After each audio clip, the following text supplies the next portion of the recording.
If somebody tells you that air is present everywhere, is it possible to accept? Is it possible to accept that air is present everywhere? How do we know that air can be present everywhere? You take a balloon and we know. When we blow, there is a difference on the hand. When we blow, we feel that there is something coming out of my mouth. Oh, this is what is air. Or when I breathe. If I breathe out also, I know there is something coming out from there. So this air now I blow into a balloon. I blow it into a balloon and find that the balloon becomes heavier. The balloon becomes heavier after blowing.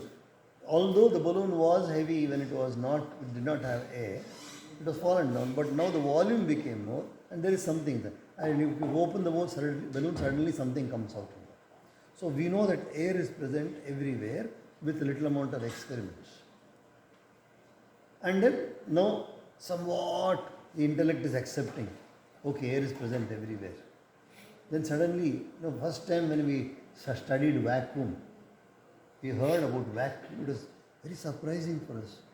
Can there be a place where there is no air? Have anybody tried to understand what is vacuum?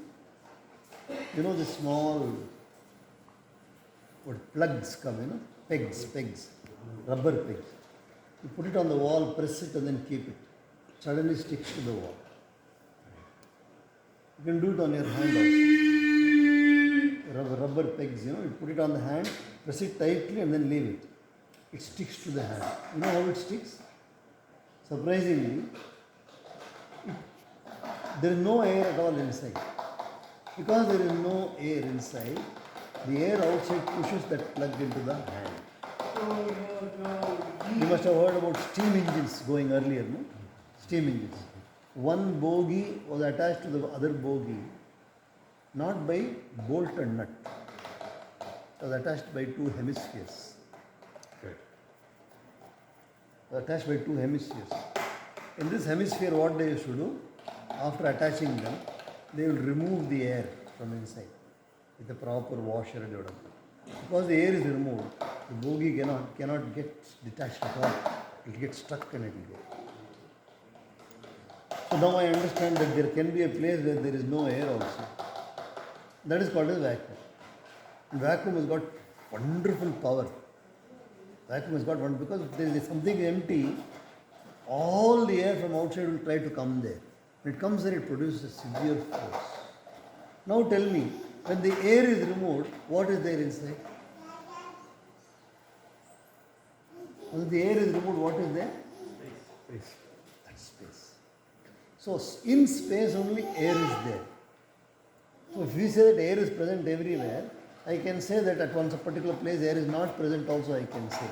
In a solid, absolutely solid, compact solid, air is not present, I can say.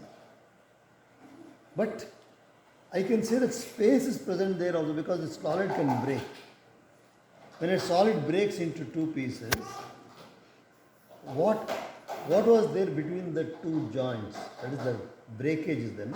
How did it break? It broke because it is made out of particles. All items in this world they are not absolutely compact. Everything is not absolutely compact. There are grains. There are grains in everything, and between the grains also there is space. So something which is there everywhere is space. What is there everywhere is space. Even in the tiniest of the grain there is space.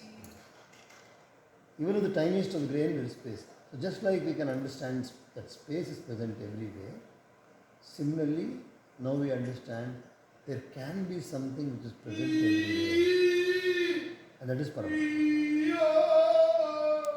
Paramatma is present everywhere, that is why Paramatma is called omnipresent. So our contention that Paramatma is present in the temple, actually it has got a different meaning.